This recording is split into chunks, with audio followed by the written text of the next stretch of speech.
and welcome to A Broad's Way Through Broadway. I'm your host, the Broad, Allison Chicorel, and today we will be discussing Little Shop of Horrors. Here to join me is director, actor, singer Phil Stepanski. Hi, Phil. Hey, thanks for having me. Thanks for joining me. This is so exciting. I love Little Shop of Horrors, and I know you do too. This is a musical you and I have personally talked about a gazillion times. Yes, it is my all-time favorite. Yes, this is going to be tough to keep this episode under like 3 hours long. You and I could talk about this musical forever. That is a true statement. So Little Shop of Horrors, for those of you not super familiar, get familiar, because this one is not to be missed. Classic, wonderful, wonderful piece of theater. Debuted off-Broadway in 1982. Followed by a film version in 1986, and then finally reaching Broadway in 2003 with a cast featuring Hunter Foster, Carrie Butler, we're going to talk about her, Douglas Sills, Michaeline Woodley, awesome cast. Music by Alan Menken, lyrics by Howard Ashman. Enough said, those two. Oh my gosh. Right. This play was nominated for tons of Drama Desk Awards and won a Drama Desk Award for Best Musical and Best Lyrics. Extremely well deserved. Little Shop of Horrors. Phil, let's talk about your involvement with this. Have you seen the show? Only heard the score? Have you been in the show? What's your relationship with this show as of now? Yes, and yes is pretty much the answer to that. Basically, my love for this show started when I was a kid, and we only had a couple of musical soundtracks that my parents would just have on in the background while we were doing the dishes or different things like that. And their taste wasn't all that broad. So let me tell you, I heard a lot of Little Shop. I heard a lot of Jesus Christ Superstar, and I heard a lot of Grease. But Little Shop has really risen to the top for me. And I'm an 80s movie nerd as well. So the movie is basically perfection. I know we're going to be talking about that a little bit later on, but that was my first connection. To be honest, I didn't even know about the alternate ending for the musical because it was all movie all of the time. Then I was in a production of Little Shop at the Theater on Main. It was the box formerly known as the New Theater on Main, formerly known as the Theater on Main. That was probably 7-8 years ago now. Say that more confusingly. Right, exactly.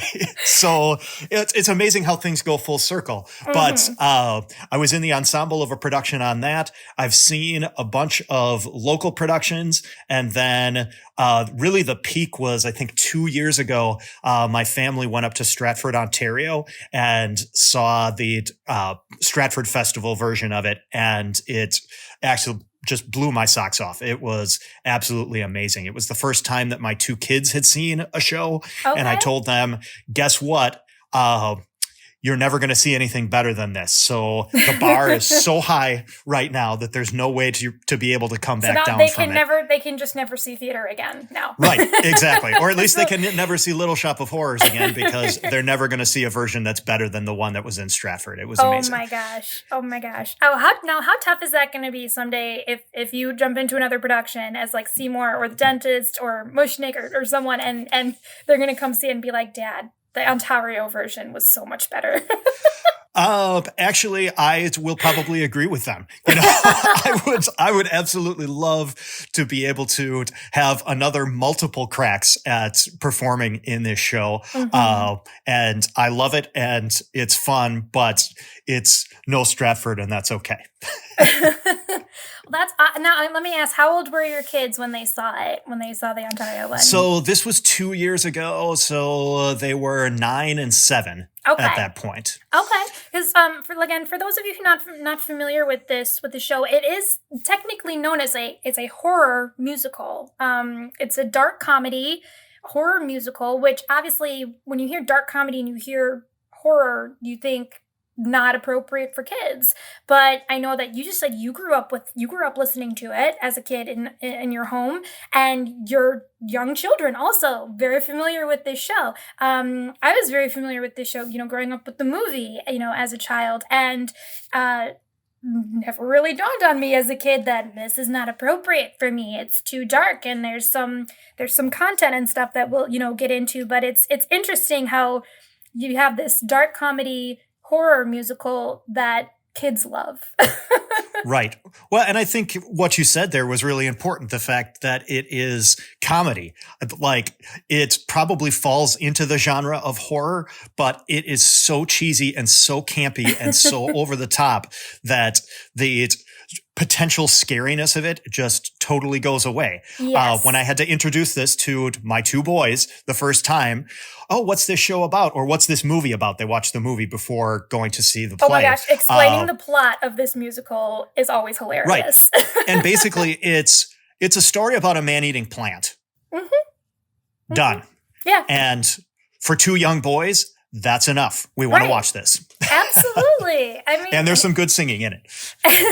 And that's the kicker. It's a story about a man-eating plant, and there's lots of singing and dancing. It's like just that right there. It's like, oh my gosh, that's why I love theater, because we have a man-eating plant who's probably an alien, some sort of monster, and there's also a lot of singing and dancing, and it's also extremely charming. And there's these characters that you just fall in love with because they're so sweet, but also a sadistic dentist.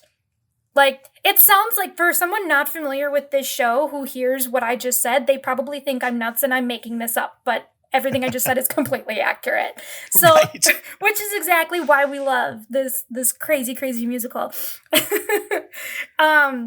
So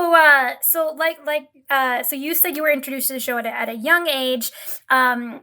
So how, if at all, how have your feelings changed about this show from listening to it as a kid and just hearing the soundtrack and the music and probably just dancing around your kitchen or something, all the way to being involved in an actual production of it or seeing a professional production of it? Sure. Has it changed what songs you liked when you were little versus now, or anything like that? It's been a little bit of a journey, but I would say I just really loved from the beginning. I loved the catchy music, and I loved how campy the movie was. That was really, as I mentioned, that's what started the whole thing off, and it was just fun to belt my face off to all of the songs and, pretend to be the doo-wop stylings of a plant versus nerdy Seymour versus the hotshot guy who's playing the dentist. And so 10-year-old me is just eating that up. And then that was before I really even got involved in theater. I have done a lot of theater in the latter portion of my life. I didn't do my first show until the second semester of my senior year of high school. And then I took the remaining time and basically made up for a lifetime worth of theater in about 10 years. And it's been fabulous. But once I got into that spot, it was always, I need to be in this show. Mm-hmm. Seymour is the number one bucket list role that I have and has been for so many. I feel like Seymour, if you lined up theater men and asked them their dream roles, all of them would have Seymour at least in their top 5, I'm sure. Right. Exactly. Because he's the lovable loser, and it's just so fun.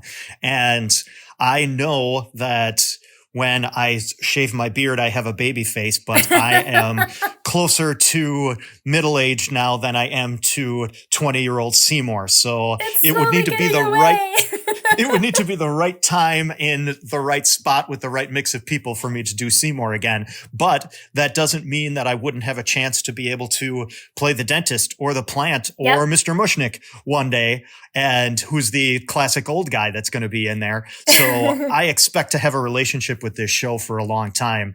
And it was really, it was fun the first time that I was involved in it. I was doing a ton of stuff behind the scenes. I was one of the puppeteers that was manipulating the plant.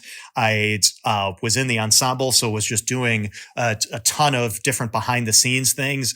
I could basically go in tomorrow and be off book as Seymour if we needed to.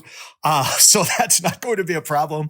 But that's the awesome thing about this show. And in the previous episode, we talked about Addams Family, the musical. And I feel like the Addams Family musical and Little Shop of Horrors, they almost go hand in hand in this, in that they're both that dark comedy, super campy type of humor. And they both, as you just said, you said you could stay with the show forever and just jump around to these different roles.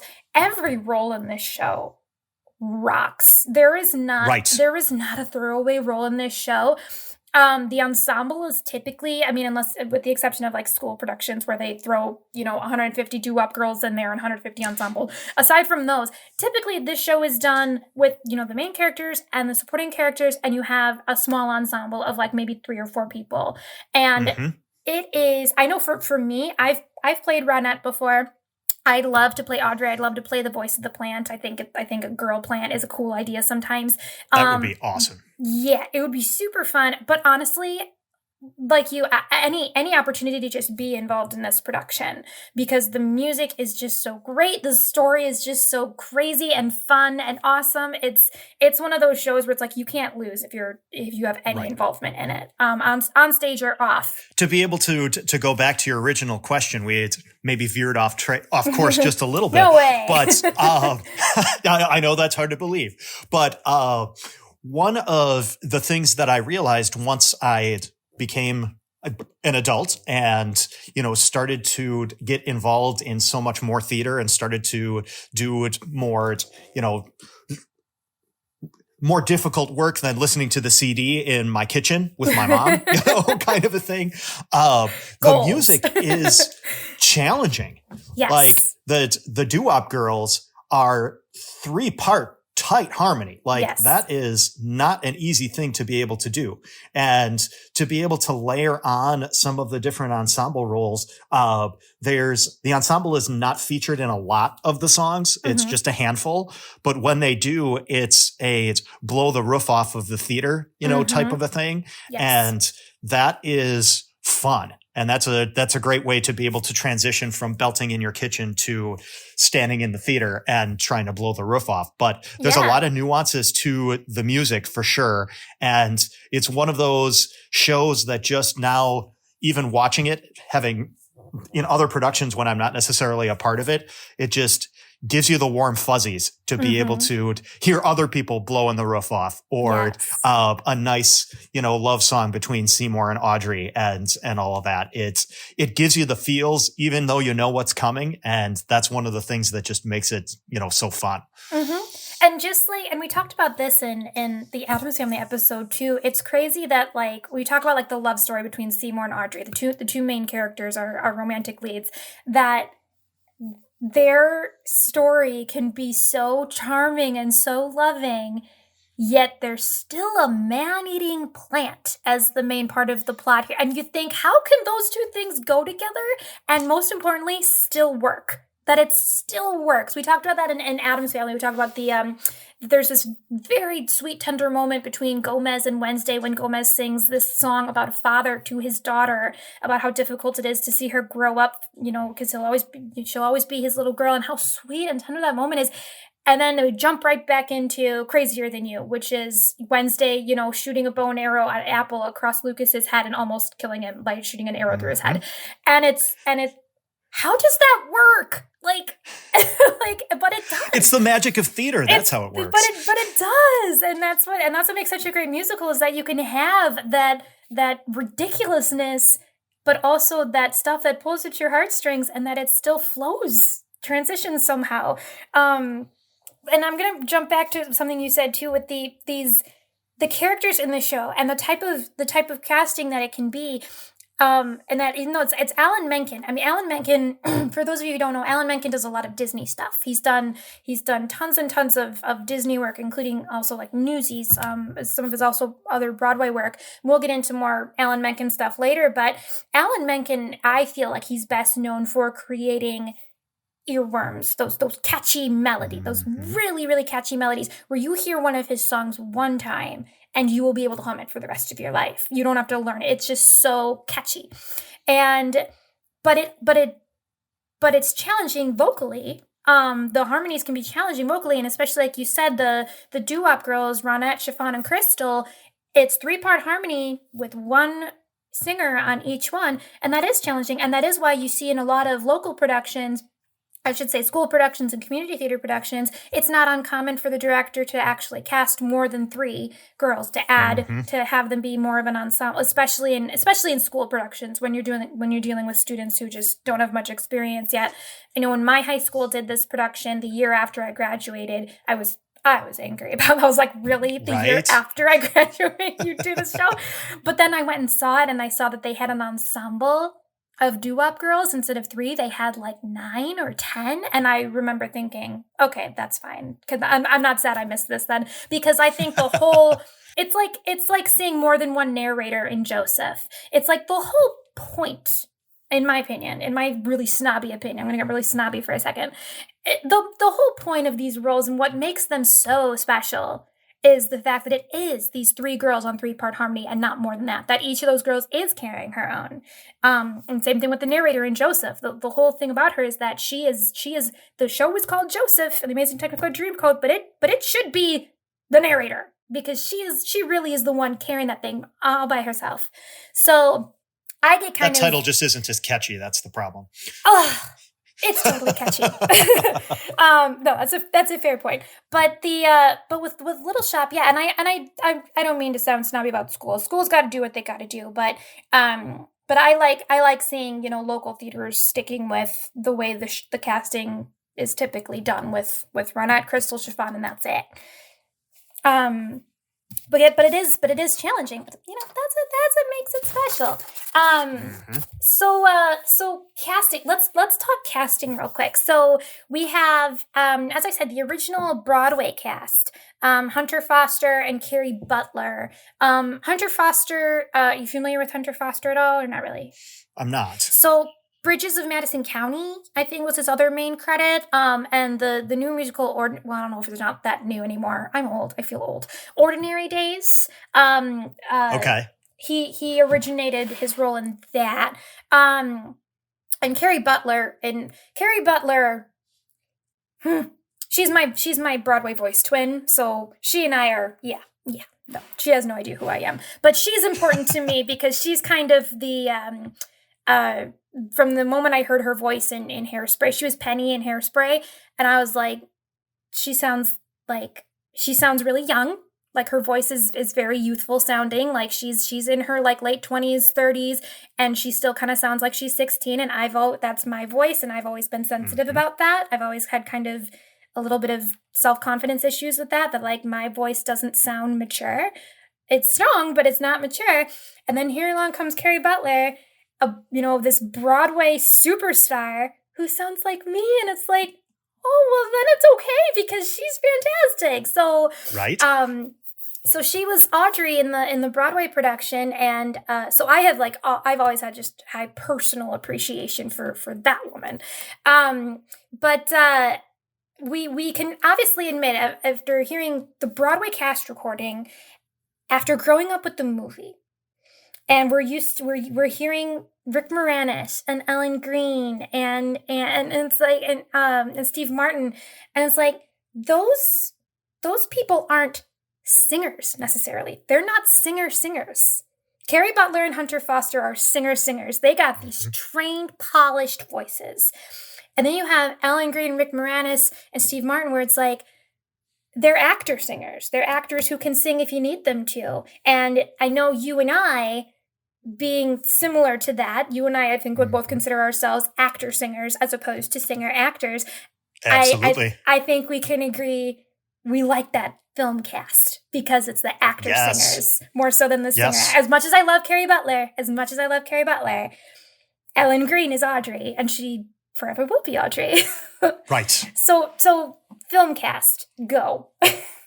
So I had alluded to this before. The film cast is perfection at this point, and we could just end the episode right now. But and mic drop. That film cast perfection. I will admit that have not heard the original Broadway cast. I have heard the Broadway revival, which was mid 2000s. I want to say something like that.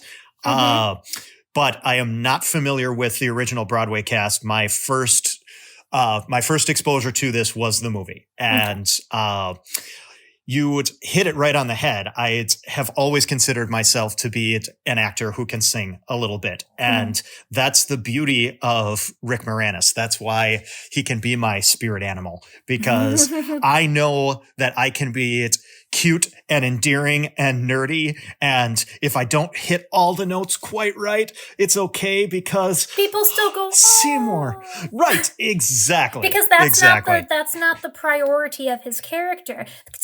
Correct. Seymour and Audrey, we find this in a lot of Broadway musicals, where there are some characters in musicals where their point of existence in the show is to be, look at how amazing I am at singing.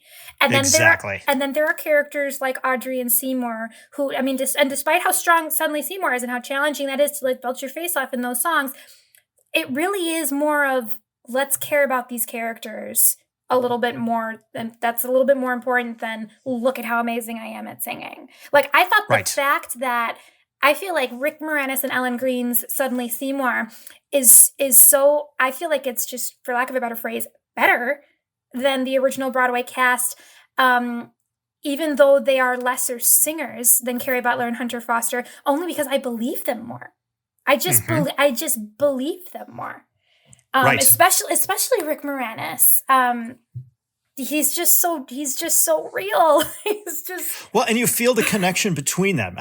Suddenly Seymour is like one of, if not the most epic song in this entire show, and you can feel the connection between those two characters. It's not look at me, I'm a professionally trained singer and I'm going to belt and I'm going to show off my range. It's the pretty girl, the nerdy guy who kind of fell for each other. It took a little while for them to realize this, and all of a sudden it's Suddenly Seymour is the fireworks that you've been waiting for the whole time. You just want to stand up and cheer, when that happens. And so I'm going to forgive a little bit of pitchy, or a little bit of, vibrato not locked in exactly the way it needs to be, anything like that. Because, every 10-year-old kid like me who started listening to this wants to be able to get the pretty girl, whether you're the nerdy guy or whether you're going to be the tough guy in the leather, that sort of thing. Okay, I'm not going to be mean. I'm not going to be,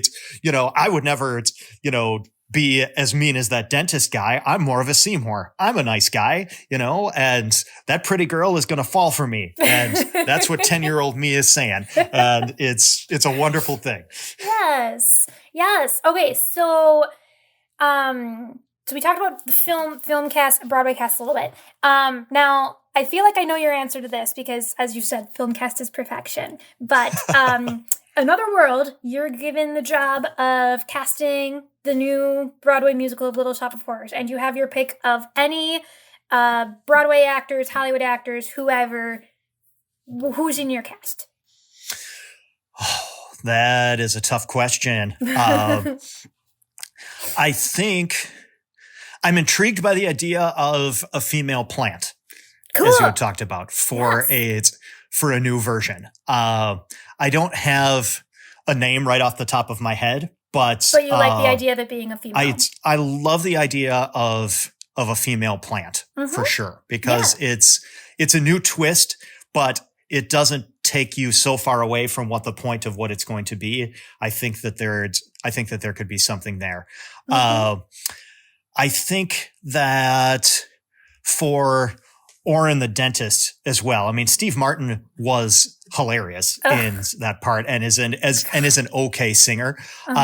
However, he's the guy that you love to hate anyway. Yes. So there's some room for us to be able to play with maybe casting more of a traditional bad guy in that one. And again, full disclosure, I don't have a lot of Broadway names right off the top of my head. I told Allison before this started, I came in cast as the role of fanboy, and I feel like I'm doing a great job with that. So you are. You're doing great. Let's try to find maybe somebody, maybe a big, deep voiced kind of a bad guy to be able to play Oren, a female plant, and Rick Moranis and Ellen Green are perfection. So it ain't broke. We don't need to fix it. Yeah, I would agree. I mean, I agree with you that the film cast is perfection. One of my dream casts did come true in the revival. Christian Borle as the dentist, I thought was epic. And I actually had that idea. I didn't cast him because I'm just a little girl from Milwaukee, but I totally had that idea before that revival happened. And I thought it was brilliant. And I think Jonathan Groff ended up playing Seymour at some point too. Maybe in that same production. I don't remember offhand, but I would actually like to see Jonathan Groff as the dentist at some point. I feel like he has more comic chops that he doesn't get to use as much, and I'd like to see him in villain comedy. It's just something I'm just like I'm not totally married to the idea, but I'd be interested in checking it out.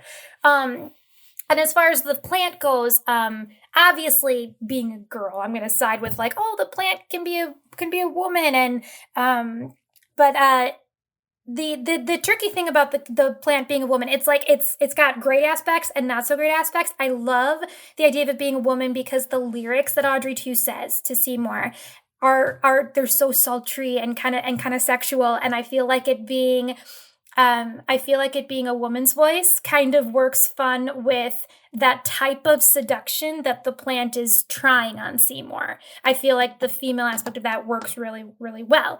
On the other hand, having a female plant, does it potentially take away from the specialness of the three doo-wop girls? Because now there's an extra sultry, female voice, that jazzy female voice. Does it take away from them? So I love the idea of a female plant. But at the same time, it's like there's pros and cons to that. Well, look, we are a little bit over time here for Act 1. I think this would be a good time to take a short break, get some water, enjoy some refreshments from the lobby. So sit tight, everyone. We'll be right back for more Little Shop of Horrors chat with Phil Stepanski after this word from our friends at 6'5 Media.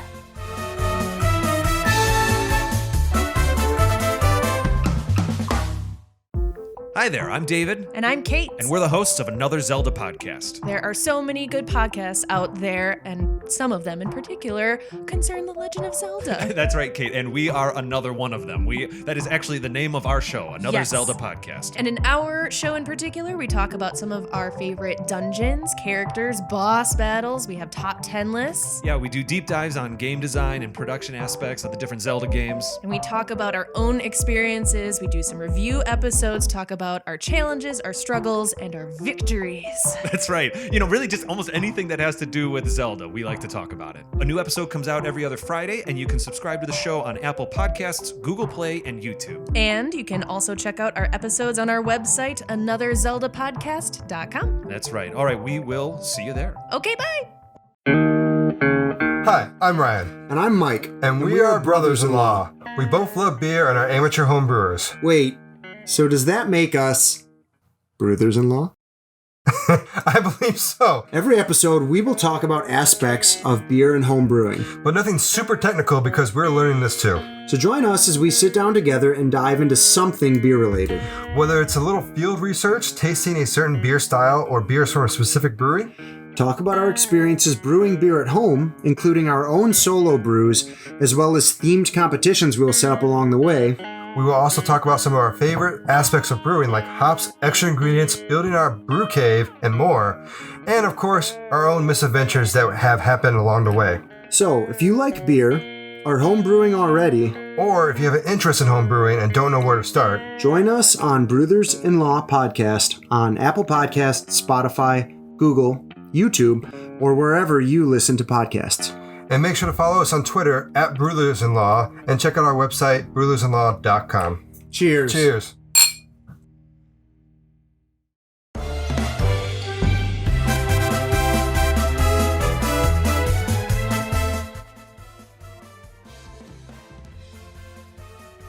And we're back. I hope you enjoyed intermission. Welcome back to A Broadway through Broadway. I'm your host, Allison Chicorel, talking with Phil Stepanski. Hi, Phil. Hello, Welcome back hello. from your break. We're talking about Little Shop of Horrors over here, kind of jumping back and forth between discussions about the stage musical and the fantastic movie, the 1986 film starring Rick Moranis, Steve Martin, and Ellen Green. Fabulous, fabulous musical. So to start out, I would love to share some fun facts about this musical, specifically the movie. Since you and I, for those of you who missed Act 1 of this episode, Phil and I are a little more impartial to the movie than the stage musical. Love the stage musical, but the cast of this film is just cannot be So beat. good.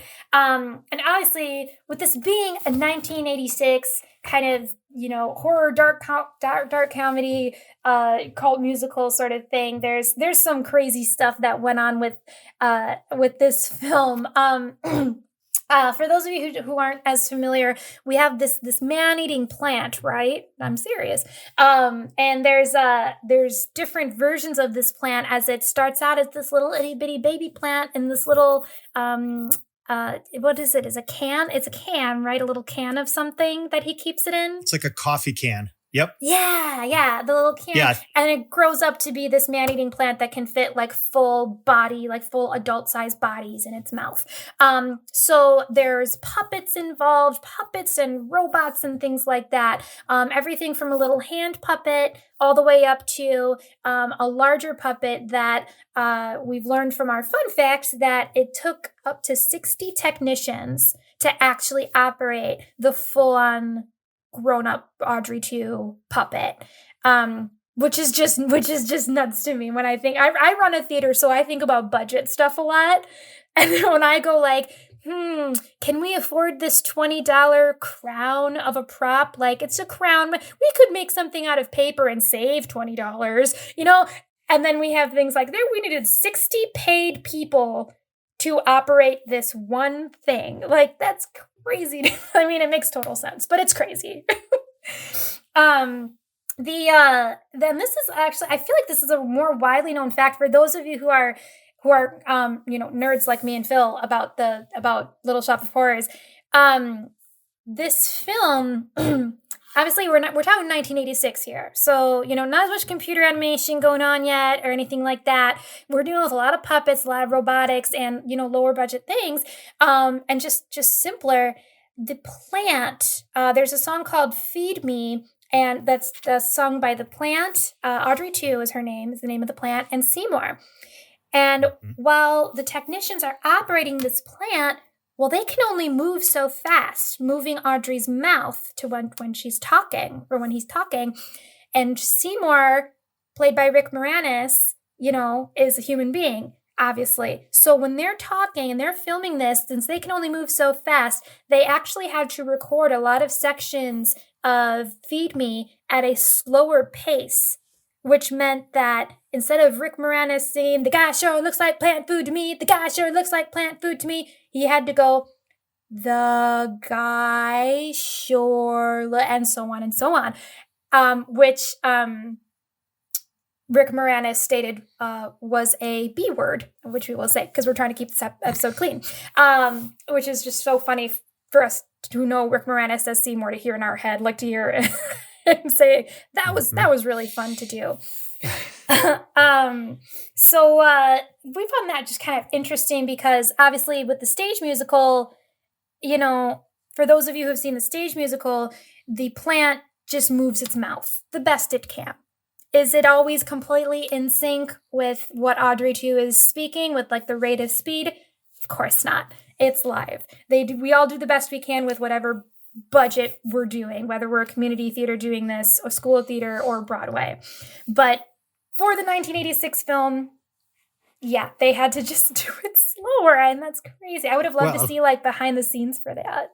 When you get to kind of the medium-sized plant, in the stage show, it's designed to be able to have a single person inside of it that's manipulating. Yes. So you have the person. So it's really two actors that are driving that. You've got the person inside that is doing all of the puppet motions and moving, trying to open and close the mouth while moving the stem, if you will. While then you have the voice actor that is behind the scenes that's doing the singing. Right. And then when you get into the really big one, of course, how many people do you need to be able to get it to open and close? How many people are manipulating the stem or all the tendrils or all of the things that are hanging out there? What I think the 1986 movie version did so well, it almost seemed like it was a robot that they made. Yes. And the lips of this thing were moving separately from the head. So it looked like this plant was actually talking. Not only was the trap opening and closing, but it was the lips that were animated. The lips, yeah. The lips could provide more vowels than the stage version of this plant can do, because the stage version just it can pretty much only go up and down. It can either be closed or open. Whereas the movie version, I think it was a puppet robot kind of hybrid sort of thing where they could, and also obviously like in final, editing and everything. I do think they had some, I'd have to look more into this to be sure, but I'm pretty sure they still had some computer help as well. But like you said, yeah, the lips being able to like make an ooh look or, which obviously in a plant puppet on stage, you pretty much just have open mouth or closed mouth and that's it. Right. Exactly. Yeah. And I wish that I could have gone behind the scenes when I saw the version in Stratford. For those of you that aren't familiar with the Stratford Festival, the simplest way to describe it is Broadway Junior. It is a whole bunch of theaters that are set up there. And during the springtime and summertime, they have 5 or 6 plays that are running simultaneously. And it is absolutely phenomenal. Shakespeare is kind of their niche, but they do musicals amazingly well. And the lips on that particular one, all that I can think was that maybe it was some kind of a computerized projection, something like that, because those lips were moving more so than what you saw in the movie. Wow. And you could see that clearly from towards the back of the house where we were sitting. And so some of it may have been a fancy puppet. Broadway Junior has a pretty big budget, it turns out. So there was a lot of things that they could do with it, but it was really cool. And I wanted to try to figure out how they did it. Do you happen to remember how many puppeteers they had, how many like technicians they had working that prop? Boy, I think they had them all come out for the bows, and it was probably 6 to 8, I want to say, which is why I'm thinking they had a couple of guys that were on the open and close, and then everybody else sort of on the arms and the stem. But it really looked like some sort of computerized, animations or LED or something like that to be able to get those lips working it's that. And talent. It's quite a talent. I know, like in my production, that our puppeteers got to work out. I mean, yes. From everything they had to handle, and that's what's so important about with this show too. And you'll see it in. I think the puppeteer for Broadway was nominated, for an award. It's like when they come out for these bows and these people, you don't see the voice of the plant, who you don't see the person, and the puppeteers of the plant, you don't see these people, and you fall so hard into the magic of theater that you forget that those are people. Like that plant is moving because of people, and that and the voice you're hearing is a person back there. Especially the puppeteers, because at least the voice, it's like you hear the voice, and when you think, oh, I got cast as Audrey II, would you think to ask for confirmation or for verification if they mean I got cast as the puppeteer of Audrey II or I got cast as the voice of Audrey II? Because because both are so vital to everything, and Exactly. especially with working like, together and everything. And God, what a skill. I mean, besides singing, acting, and dancing, but that puppeteer skill for how to run those things is just, I don't know, it's mind-boggling to me. We have another fun fact about this show regarding the ending of the show. So for those of you who have not seen the show but are interested and do not want any endings ruined right now, turn off the podcast, go enjoy the film, or go catch a theater production of it. Don't listen to this part. Spoiler alert. Spoiler alert. So for the ending, the ending of the musical version involves everyone dying.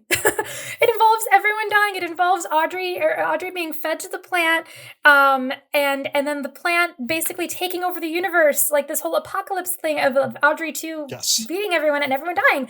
And when that idea was filmed and pitched to the test audiences of the 1986 movie, the audience was so responsive, like throughout the entire movie, up through that ending. There was hooting and hollering and laughing and all this joy. It was so well received. And then they got to this ending where they just killed the two most beloved characters of, like musical history. and the audience turned to ice cold. Like, no, that's not okay. So they reshot the ending of the movie to be completely different from the musical, involving Seymour and Audrey living and beating the plant, and the plant supposedly dying. But then there is that little bit of a foreshadow at the very end where the camera passes by the shop window and we see a little bit of a possible another Audrey II plant, one of the babies that maybe survived. Mm-hmm.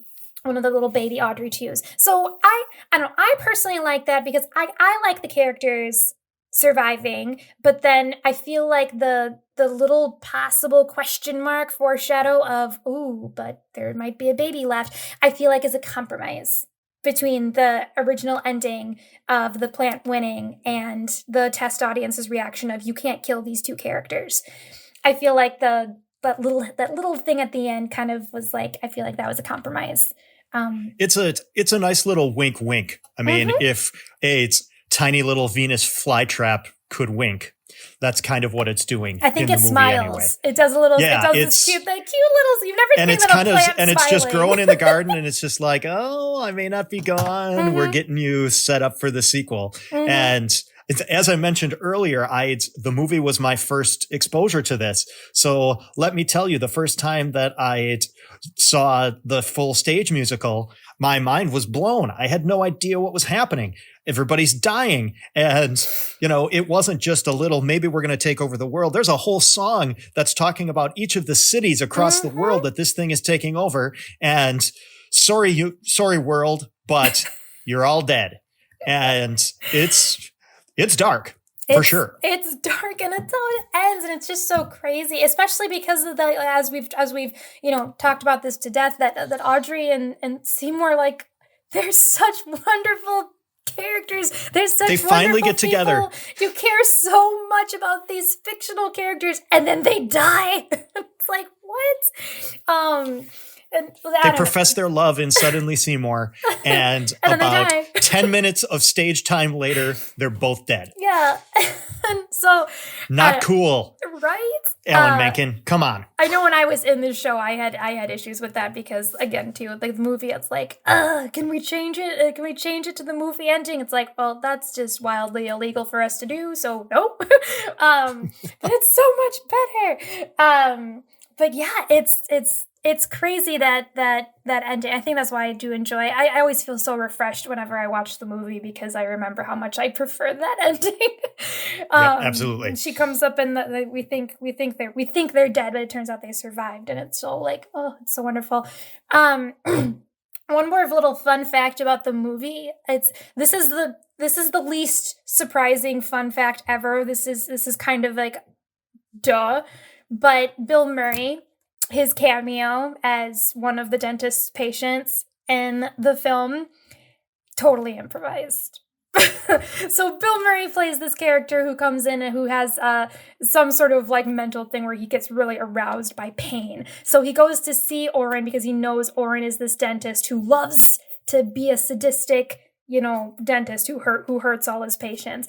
So we have these scenes between Bill Murray and Steve Martin as the dentist where Steve Martin is pulling teeth and not using any numbing or anything like that, and just putting Bill Murray, through all this pain and waiting for him to start screaming and crying and running away like all the other patients, and instead he just wants more, and how Steve Martin gets so upset about that. This character is not in the stage musical. In the stage musical, I think there's just a screaming patient. We just hear screaming coming from Oren's office, and then they're gone.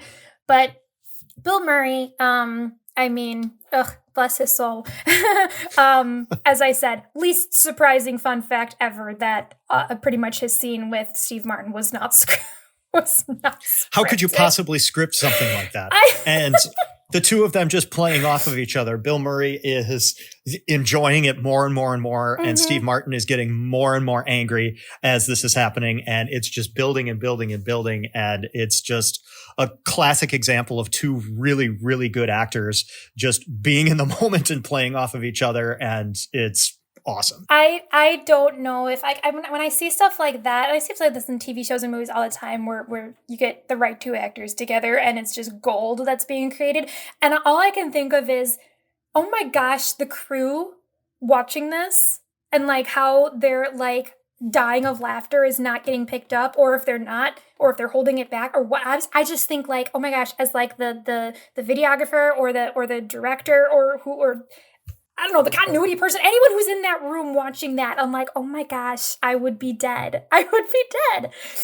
But yeah, that was just, I read that in the little fun fact article I saw a while ago and was like, that makes a lot of sense. Bill Murray. So tech aspects. I always like to have a little conversation about tech aspects of a show, because obviously with all these, Broadway musicals out there, and you got Broadway, you got off Broadway, you got regional theater, you got touring theaters, you got community theaters, you got school theaters, you got church theaters, and all these. I mean, these budgets range from, we have to put the show together in $600 and, we have thousands and thousands and thousands and thousands and thousands of dollars.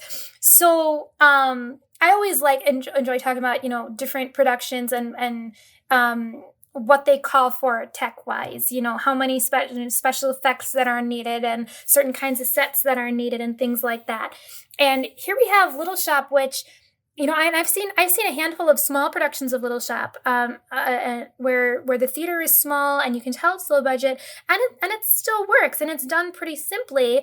But then you still have this thinking plant, like this plant prop, where you have the baby plant prop that's a puppet, and then the medium-sized one, which sits on Seymour's arm, where Seymour is the puppeteer for it, and then you have the kind of seemingly big one, but then an even bigger one.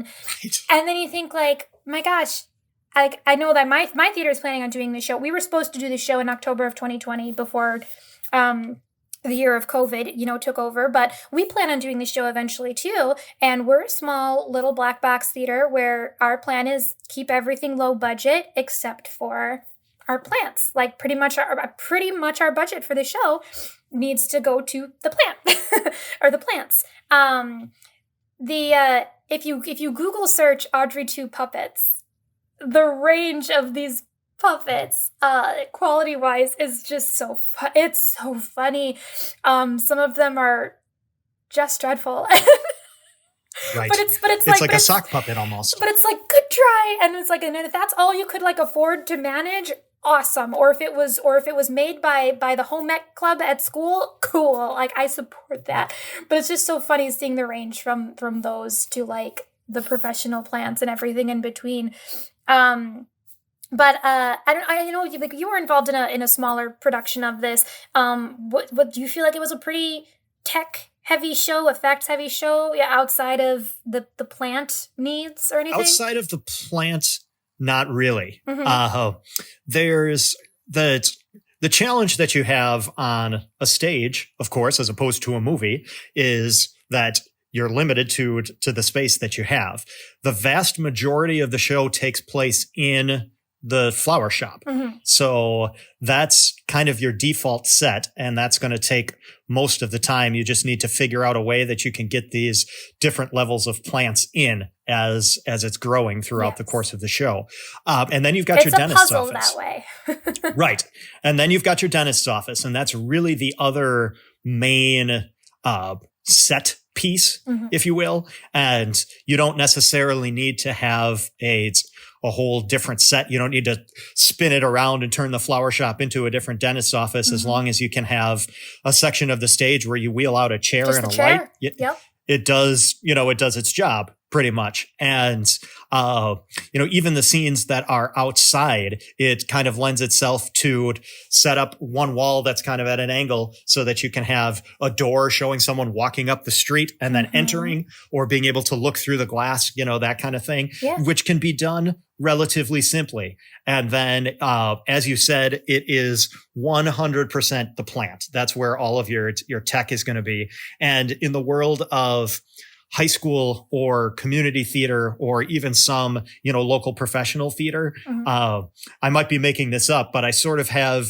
the feeling that there's a handful of sets of puppets that are out there that have become and they just make the rounds. Established. Right. These have been established as good. This is a good one for Seymour, and this is the big one that you can use in a variety of different size of stages, that sort of thing. And it's just like you said, it just kind of makes the rounds from place to place. If you're going to do this show, do you want to invest in creating or buying a brand new one? Or do you want to find one that you already know works in a different production and see if you can rent it out? And see if you can rent it. Yep. There's a lot of different ways to be able to do that as well. Because that is the single most important character in the show. Yeah. It's not going to, if you don't have a convincing plant, it's not going to happen. If you have a sock puppet, it takes the camp and it turns it from being endearing and enjoyable to, oh, they're just trying too hard. And like, he's singing to a sock puppet. Yep. I can suspend belief on a man-leading plant, but only for so much. It's like, we're already trying to convince everyone that there's this man-eating plant that's potentially taking over the world. Let's not push it. We have standards here. That's a very good point. And I'd agree based on the production that I was in, as well as productions I've seen, as well as the production that I've been sort of plotting in the back of my head, that it's the plants. The rest of the show can be done very simply. I know our plan for our production is to just have the flower shop and then a little section off stage left where there's just be like a kind of segregated lighting to put the dentist chair, and that all just happens in one little section of the chair, and then maybe like a couple dumpsters and things to suggest the outside the flower shop.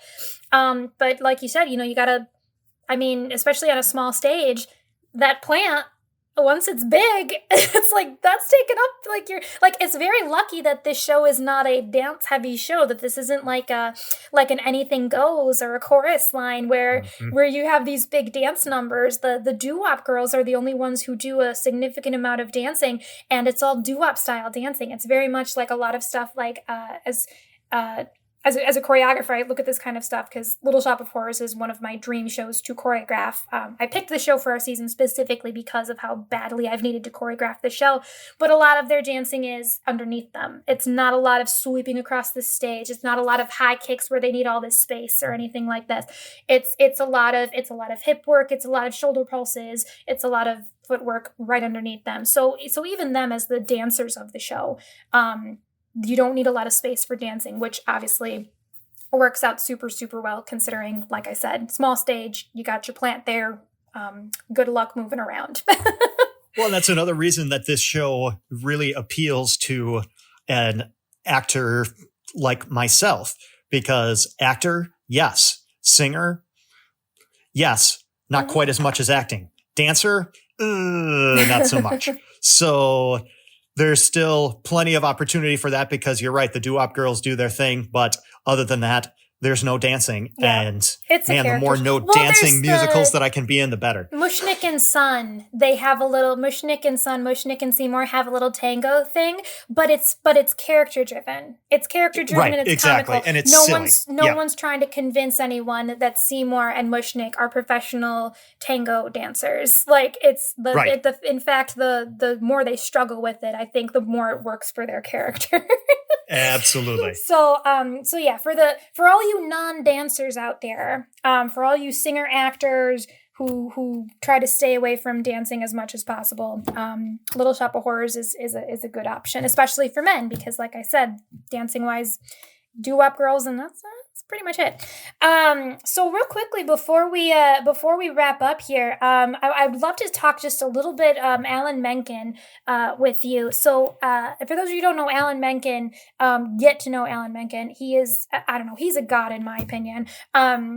Because I'm a stickler for, if you're going to write melodies, they should be catchy. There's a lot of composers out there who write things where I'm like, I could listen to a score where I could listen to a whole score of a musical, and then when it's over, I cannot hum back, I cannot whistle back, I cannot sing back anything I just heard, because it was just so unmelodic. And I don't like that. I can still have appreciation for the music, but I don't like not being able to hum back what I just heard. And Alan Menken, just to name a few, I mean, Little Mermaid, Beauty and the Beast, Hunchback of Notre Dame. I mean, ba-da-da-da-ba-da-ba-ba-da. I mean, that's the catchiest thing in the whole stinking world ever. I mean, there's nothing catchier than those first couple little notes of that calypso in Under the Sea. And I feel like Little Shop of Horrors is no exception to that. I feel like Little Shop of Horrors, there is no number in the show, in the movie or in the musical, because there are a couple songs that are different. I don't feel that there are any songs in this score that I, like, if I'm listening to the whole soundtrack, that I'll skip over. Like, they're all so enjoyable. Such catchy melodies. And Howard Ashman, may he rest in peace, obviously the lyricist, they're a pretty amazing duo. They did a lot of Disney musicals together. Newsies, I believe, I know was Alan Menken. I think that was also Howard Ashman. Pocahontas, I believe. But I feel like that team is just unbeatable.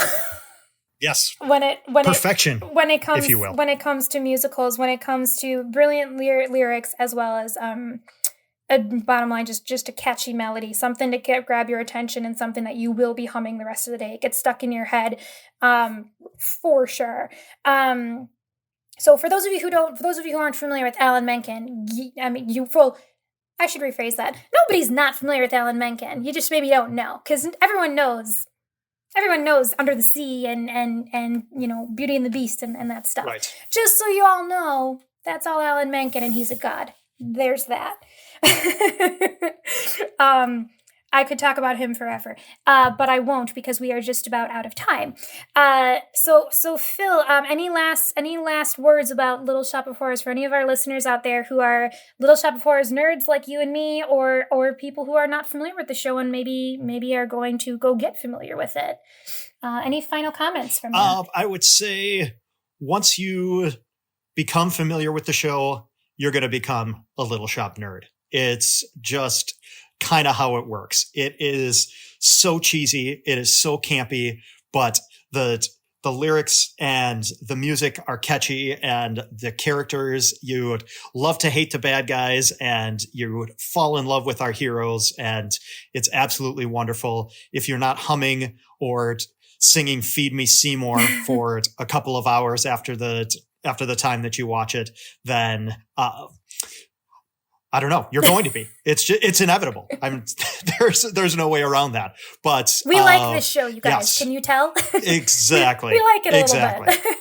It is. If you're just looking for something super cheese, super escape from the craziness of the world, take a couple of hours and dive into the story of a man-eating plant, and you can't go wrong.